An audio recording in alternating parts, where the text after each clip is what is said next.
à un moment de ma vie et je me suis heurté, disons, à des patrons.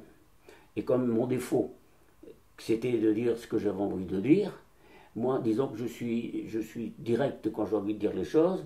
Bon, je veux bien admettre des choses, mais maintenant, il y a un respect mutuel entre un patron et l'ouvrier.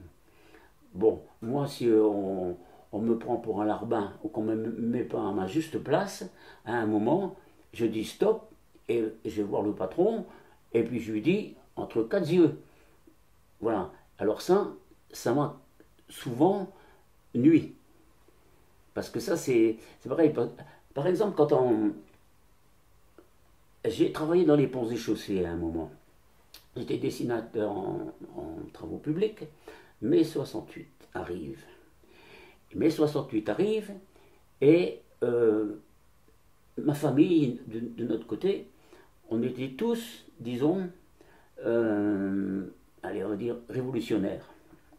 Donc, on avait, disons, des clans où je faisais partie avec les dockers de Dunkerque. On faisait fermer, disons, les administrations avec des cordons de dockers, des gens qui voulaient pas s'arrêter pendant la grève.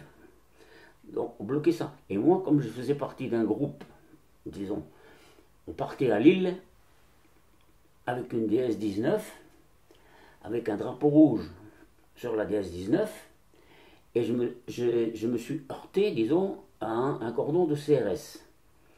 Là, on était à l'époque, bon, on était, comme on était à l'époque des jeunes des années 68, donc je me suis fait remarquer, mais dans le mauvais sens, par les gens qui étaient en face de moi.